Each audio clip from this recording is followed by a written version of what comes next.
आज हम RBSC Rajasthan board की कक्षा 12वीं की राजनीति विज्ञान के पहले पाठ न्याय पर चर्चा करेंगे।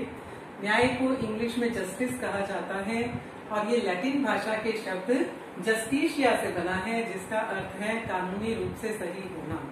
यानी कि जिस देश में जो कानून बने हुए हैं उसके हिसाब से अगर हम सही हैं तो यानी ये न्यायपूर्ण अवस्था है। तो अगर अपने वेटिकन देश की चर्चा करें, वहां के कानून के अनुसार स्त्रियां मतदान में भाग नहीं ले सकती, तो क्या ये सही है? क्या इसे न्यायपूर्ण कहा जाएगा? ईरान देश में स्त्रियां बिना हिजाब के सड़कों पे नहीं चल सकती हैं, क्या ये न्यायपूर्ण है? या उत्तरी कोरिया की बात करें, जहाँ पे किम जोंग का शासन है, वहां पे 80 से ज्यादा लोगों को सिर्फ इसलिए मार दिया गया क्योंकि उनके पास में ईसाइयों का जो पवित्र ग्रंथ है बाइबल वो पाया गया था। तो क्या पूजा पद्धति की भी जहाँ पे स्वतंत्रता नहीं है तो क्या इसे न्यायपूर्ण अवस्था माना जाएगा? भारत की बात करें, गुजरात के बनासकांठा में एक दलित युवक को जब वो शादी के दौरान घोड़ी पर चढ़ा था तो उच्च जाति के लोगों ने उसको ऐसा करने से मना भी किया, उसके ऊपर पथराव भी किया। तो क्या ये एक न्यायपूर्ण अवस्था को दर्शाता है?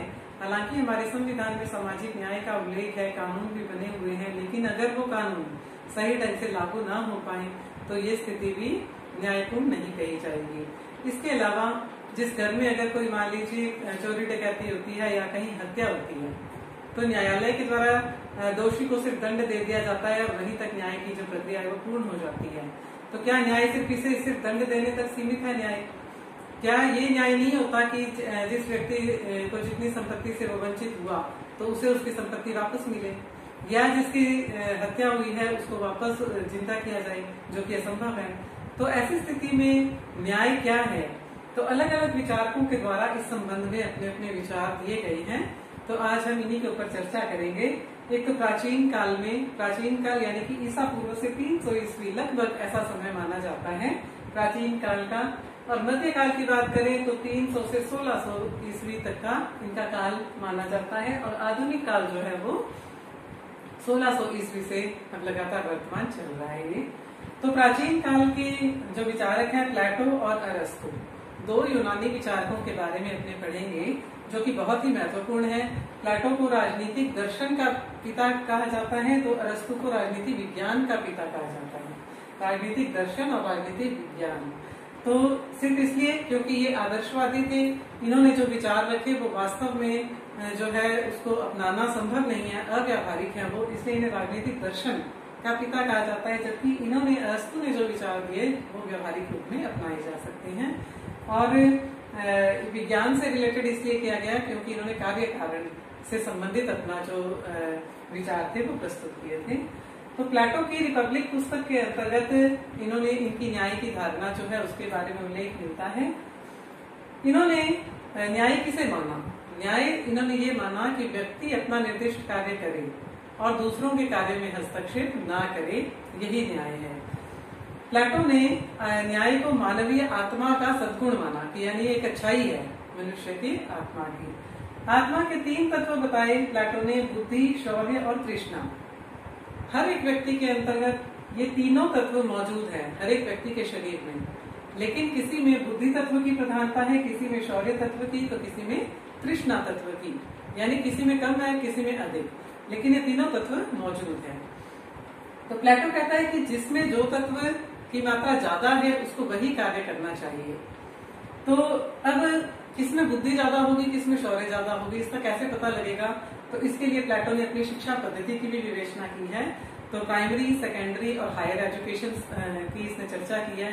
जो व्यक्ति सिर्फ प्राइमरी तक सीमित रह जाते हैं, आगे नहीं बढ़ पाते हैं, तो उनमें तृष्णा तत्व प्रधान है। जो सेकेंडरी लेवल तक जा पाते हैं, आगे नहीं जा पाते, उनमें शौर्य तत्व की प्रधानता है, और जो आगे हायर स्टडीज ले लेते हैं वो उनमें बुद्धि तत्व की प्रधानता है। तो इन तत्वों के आधार पे प्लेटो ने इन सभी व्यक्तियों को 3 वर्गों में डिवाइडेशन कर दिया इनका आगे। जिन व्यक्तियों में तृष्णा तत्व प्रधान होगा उन्हें उत्पादक वर्ग, वो जो वर्ग बना लेंगे आगे वो उत्पादक वर्ग होगा। शौर्य तत्व की जिनमें प्रधानता होगी वो सैनिक वर्ग बना लेंगे, और जिनमें बुद्धि तत्व की प्रधानता होगी वो शासक वर्ग बना लेंगे। तो इस प्रकार से समाज में 3 वर्ग बन गए, और ये तीनों वर्ग जो है वो अपने अपने कार्य को करें और दूसरे कार्य में हस्तक्षेप ना करें, तो यही न्याय है। तो इस तरह से व्यक्तिगत न्याय और सामाजिक न्याय दोनों की अलग अलग उल्लेख किया है प्लेटो ने अपनी रिपब्लिक पुस्तक के अंतर्गत। अरस्तु की बात करें, देखिए अपने अरस्तु ने रेटोरिक पुस्तक जो थी इनकी, उसके अंतर्गत न्याय का उल्लेख किया है। तो इन्होंने देखिए अरस्तु जो थे वो सिकंदर महान के शिक्षक रहे हुए हैं, विश्व विजेता सिकंदर महान के। तो इन्होंने न्याय के बारे में देखिए अपनी क्या धारणा दी। इन्होंने कहा कि मानवीय संबंधों के नियमन से जोड़ा, यानी कि हर एक व्यक्ति सद्गुणी, हर एक व्यक्ति के अंदर सद्गुण जो है तो उसके हिसाब से क्या है वो सामान्य, यानी कि उसके पड़ोसियों के साथ संबंध, यानी कि उनके अन्य जो समाज के लोग हैं उनके साथ उसके संबंध नैतिकता के आधार पर होने चाहिए, यानी कि नैतिक संबंध होने चाहिए। कुल मिला के बात इतनी है कि हर एक से उसके जो संबंध है व्यक्ति के वो अच्छे होने चाहिए, नीतिगत होने चाहिए। तो ये इसने न्याय के इसने दो रूप माने, एक तो सामान्य न्याय और विशिष्ट न्याय। सामान्य न्याय इसने यही कहा कि व्यक्ति जो है वो हर एक के साथ में नैतिक व्यवहार करे, पड़ोसियों के साथ में। और विशिष्ट न्याय के अंतर्गत इसने न्याय के दो रूप माने, एक तो वितरणात्मक और एक सुधारात्मक। वितरणात्मक को आनुपातिक न्याय भी कहा जाता है। अब इसका क्या मतलब है, देखिए वितरण का मतलब होता है पद को, लाभ को, प्रतिष्ठा को बांटना। तो क्या समाज के सभी लोगों में बराबर बराबर बांट दिया जाए इसे? लाभ जो बंटेगा क्या वो सभी लोगों में समान रूप से बांट दिया जाएगा? तो अरस्तु ने कहा कि ऐसा नहीं है। इन्होंने एक आनुपातिक समानता की बात की, तुलनात्मक समानता की बात की इन्होंने, कि कोई व्यक्ति जो है वो अधिक विवेकशील है, कोई कम है, किसी में योग्यता ज्यादा है, किसी में कम है। तो योग्यता के आधार पे पद का, प्रतिष्ठा का जो है वो, लाभ का वो वितरण कर दिया जाएगा। जिसकी योग्यता ज्यादा है उसको ज्यादा, जिसकी कम है उसको कम। तो इस प्रकार इन्होंने अपना वितरणात्मक और आनुपातिक, यानी कि विवेक के आधार पे, बुद्धि के आधार पे, जिसमें योग्यता ज्यादा है उसकी योग्यता के आधार पे उसे पद प्रतिष्ठा ज्यादा मिलेगी। तो ये एक आनुपातिक न्याय था, अनुपात में मिलेगा। और एक था सुधारात्मक न्याय की इन्होंने चर्चा की। सुधारात्मक मतलब जैसे राज्य है उसको, उसका कर्तव्य है कि वो व्यक्ति के जीवन की, उसके अधिकारों की, उसकी संपत्ति की रक्षा करे। तो रक्षा करने के लिए मान लीजिए अब एक व्यक्ति दूसरे व्यक्ति को कहीं ना कहीं कोई नुकसान पहुंचा रहा है, तो राज्य का काम क्या है कि वो उसे रोके। तो एक व्यक्ति के अधिकारों का जब दूसरे के द्वारा हनन किया जाता है तो उसे रोकना, ठीक है। राज्य ऐसी व्यवस्था करेगा कि वो उसकी सुरक्षा की गारंटी हो, निश्चित हो उसकी सुरक्षा व्यक्ति की। तो ये आ जाएगा सुधारात्मक न्याय के अंतर्गत। तो इस तरह से अरस्तु ने अपने न्याय का ये सिद्धांत दिया। और दोनों ही सिद्धांत जो है देखिए मानवीय सद्गुणों को जो है वो समाज में लाना चाहते हैं कि एक सद्गुण जो है पूरे समाज में व्याप्त होना चाहिए, ऐसा दोनों का मानना है। लेकिन अगर दोनों के विचार देखें अपने तत्कालीन, तो दास प्रथा के दोनों ही समर्थक थे। और प्लेटो जहाँ स्त्रियों को पुरुषों के बराबर अधिकार देने की बात करता है, लेकिन अरस्तु क्या करता है, अरस्तु महिलाओं को कम योग्यता वाला मानते हुए उनको कम अधिकार देने के पक्ष में है। तो इस तरह से क्या है, कहीं ना कहीं इनके न्याय जो है वो उदाहरणा, वो कहीं ना कहीं जो है वो उच्च कुल तक या फिर पुरुषत्व तक सीमित हो जाती है। तो ये जो धारणा थी इनकी, ये कहीं ना कहीं न्याय से हटकर थी। तो देखिए कुल मिला के जो इनके सिद्धांत थे वे काफी चर्चित रहे हैं। और इसके बाद में देखिए प्राचीन काल के बाद में अगर अपने मध्यकाल पर चर्चा करें तो एक और खास बात है कि प्लेटो का जो न्याय सिर्फ नैतिकता तक सीमित था, नैतिक न्याय था, सामाजिक न्याय। अरस्तु ने कानूनी न्याय की बात की, यानी कि ये दार्शनिक राजा को मानते थे कि वो ही सबसे विवेकशील होगा और जो उसके निर्णय होंगे वो पूर्णता प्राप्त होंगे। लेकिन अरस्तु ने कहा कि कभी भी कोई भी व्यक्ति पूर्णता प्राप्त नहीं हो सकता, कहीं ना कहीं वो जो है पक्षपात भी करेगा। तो ऐसी स्थिति में इन्होंने कानून के शासन को सर्वोच्च माना, कानूनी न्याय की अवधारणा दी। मध्यकाल की अपने चर्चा करें तो ये कहीं ना कहीं धर्म से रिलेटेड था।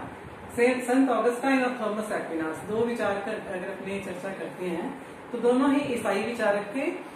इन्होंने एक पुस्तक लिखी थी द सिटी ऑफ गॉड। ईश्वरीय राज्य के प्रति कर्तव्य पालन को इन्होंने न्याय कहा। ईश्वरीय राज्य, एक तो इन्होंने दो तरह के राज्य माने, एक तो लौकिक राज्य, एक ईश्वरीय राज्य। लौकिक राज्य जिसमें जैसे अपने शरीर पर जो नियंत्रण कर सकता है, लेकिन अपनी आत्मा पर नियंत्रण जो है वो राज्य नहीं कर सकता। तो इन्होंने कहा कि चर्च के माध्यम से जो ईसाई लोग हैं वो जब चर्च में प्रवेश, एक चर्च को प्रवेश द्वार माना ईश्वरीय राज्य का, तो जो चर्च के मेंबर हो जाएंगे यानी वो ईश्वरीय राज्य के भी मेंबर हो जाएंगे। चर्च के द्वारा जो कथन कहे गए हैं उनको यदि हम मानते हैं तो यानी कि हम ईश्वरीय राज्य को के जो नियम कानून है उनको हम मान रहे हैं।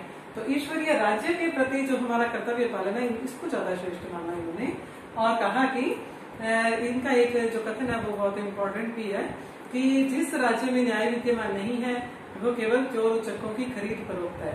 तो ये बहुत ही फेमस है इनका, और ये जो है ध्यान में रखने योग्य है। ये कथन भी अक्सर परीक्षाओं में पूछा जाता है। तो इसके बाद में अगर थॉमस एक्विनास पर चर्चा करें अपने, तो ये भी ईसाई विचारक थे और अरस्तु से काफी प्रभावित थे ये। तो अरस्तु के विचारों को इन्होंने काफी अपने विचारों में शामिल भी किया। तो इसीलिए इन्हें मध्यकाल का अरस्तु, मध्यकालीन अरस्तु या ईसाई अरस्तु भी कहा जाता है थॉमस एक्विनास को। इन्होंने समानता की बात की थी, जैसे कि इन्होंने आनुपातिक समानता की बात की है, तो ये भी समानता के पक्षधर थे समाज के अंतर्गत, और उसी को ही ये न्याय मानते हैं। इसके अलावा देखिए अपने आधुनिक काल की अगर चर्चा करें तो इसमें अपने 4 विचारकों के बारे में पढ़ेंगे। David Hume. डेविड ह्यूम ने ये कहा कि जो कानून बने हैं देश में वो सबके हित के लिए बने हैं, इसलिए उन कानूनों का पालन करना ही न्याय है, कानून का पालन करना। जेरेमी बेंथम ने इसे जोड़ दिया न्याय को उपयोगिता से, यानी अधिकतम लोगों का अधिकतम सुख राज्य करे। राज्य का कर्तव्य है वो ज्यादा से ज्यादा लोगों का ज्यादा से ज्यादा सुख दे, तभी वो न्याय होगा। जे.एस. मिल ने भी उपयोगितावादी है ये। जे.एस. मिल दोनों इंग्लैंड के थे और जो डेविड ह्यूम है वो स्कॉटलैंड के थे ये। तो इन्होंने भी क्या किया, जेरेमी बेंथम और जे.एस. मिल दोनों ने उपयोगितावाद का समर्थन दिया है, लेकिन जे.एस. मिल एक लोक कल्याणकारी राज्य बनाने पर बल देते हैं कि यानी राज्य का ये काम है कि वो ज्यादा से ज्यादा लोगों के कल्याण के काम करे, शिक्षा के क्षेत्र में, रोजगार के क्षेत्र में। तो ऐसा जे.एस. मिल का मानना था, जबकि बेंथम जो थे वो राज्य को के हस्तक्षेप को थोड़ा सीमित करना चाहते थे। लास्ट में जॉन रॉल्स के विचार हैं, सबसे महत्वपूर्ण है ये आधुनिक समय में। 1971 में इन्होंने अपनी पुस्तक लिखी थी थ्योरी ऑफ जस्टिस, बहुत ही महत्वपूर्ण पुस्तक है ये। इन्होंने सिद्धांत दिया था अज्ञानता के पर्दे का सिद्धांत, और ये मानते हैं कि व्यक्ति को ज्यादा से ज्यादा स्वतंत्रता दे दी जाए, अधिकतम स्वतंत्रता, और राज्य को कैसा होना चाहिए, लोक कल्याणकारी, ज्यादा से ज्यादा लोक कल्याण के काम वो करे। तो ऐसी स्थिति में क्या होगा, न्याय की स्थापना होगी समाज में। अज्ञानता के पर्दे का सिद्धांत इन्होंने दिया। तो अज्ञानता के पर्दे का मतलब क्या है कि जो लोग नीति निर्माण कर रहे हैं, कानून निर्माण कर रहे हैं, किसी ना किसी वर्ग से रिलेटेड है, वो अपनी स्थिति को, अपने वर्ग को एक बारी भूल जाए, यानी वो अपने वर्ग के हितों को एक बारी एक तरफ रख दें, उसके प्रति अज्ञानी हो जाए वो। फिर वो उस अज्ञान के जो अज्ञानता की जो स्थिति होगी उसमें वो कानून का निर्माण करेंगे। तो वो अपने वर्ग हित का ना सोच के पूरे समाज के हित का सोचेंगे, और जो कानून बनेगा वो पूरे समाज के लोगों के लिए बराबर का बनेगा। तो ऐसी स्थिति में इन्होंने ये सिद्धांत दिया था अज्ञानता के पर्दे का सिद्धांत। तो ये मेन विचार है जो कि विचारकों के द्वारा दिए गए हैं। बाकी आप पुस्तक जो है उसे जरूर पढ़ें, और कोई डाउट्स हैं तो उसे क्लियर करें, कमेंट बॉक्स में जरूर कमेंट करें। धन्यवाद।